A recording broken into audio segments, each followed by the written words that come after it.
Let's start with a story. Imagine there's a courtroom. You're standing there before the judge and you know you are guilty. You have done things you're not proud of. You have made mistakes. You have hurt people. You have broken God's laws. And you're waiting for the judge to bring down the sentence and declare you guilty. But then something amazing happens. Jesus walks in. He looks at the judge, God the Father, and says, I'll take their place. And just like that, you're declared not guilty. But even better than that, you're declared righteous. Now, this isn't about what we have done. The Bible is pretty clear about that. Isaiah 64 verse 6 says, all of us have become one who is unclean, and our righteous acts are like filthy rags. On our own, even our best efforts fall short. For a long time, people tried to get right with God by following rules. The Pharisees in Jesus' time had it down to science. They had rules for everything, how to wash their hands, how far they could walk in the Sabbath, you name it. They thought if they could just follow all these rules perfectly, they would be righteous. But here's the thing, that's not how it works. Paul tells us in Romans 3 verse 20, therefore no one will be declared righteous in God's sight by the works of the law. Rather, through the law, we become conscious of our sin. So if we can't become righteous by following rules, how do we become righteous? The answer is simple, but it is also incredible. We become righteous through Jesus. Remember that courtroom scene? That's what happened at the cross. 2 Corinthians 5 verse 21 says, God made him who had no sin to be sin for us, so that in him we might become the righteousness of God. Think about that for a moment.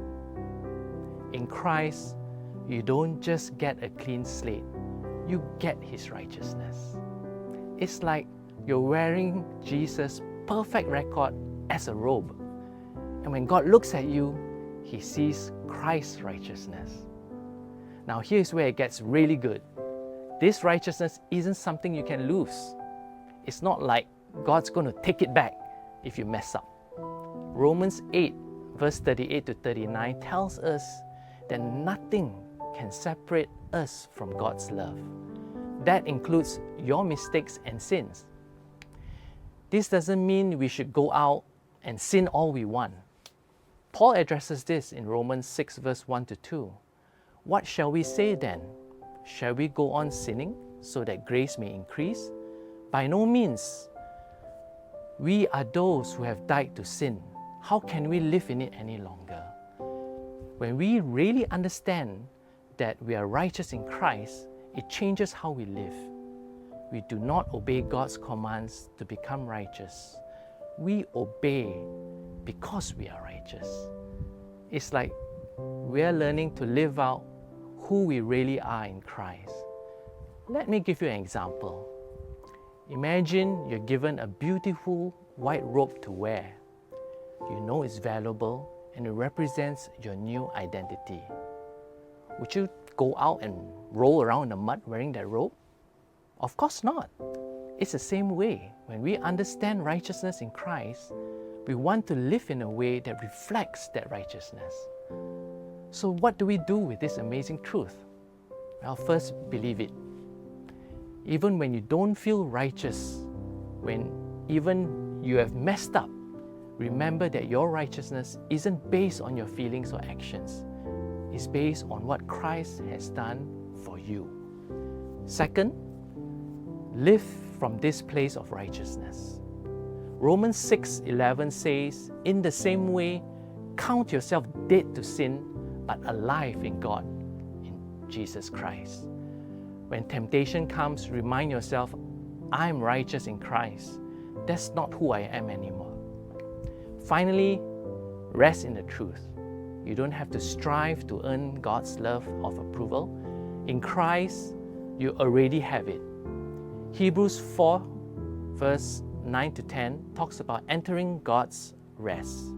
That's what understanding your righteousness in Christ allows you to do. Rest in God's love and acceptance.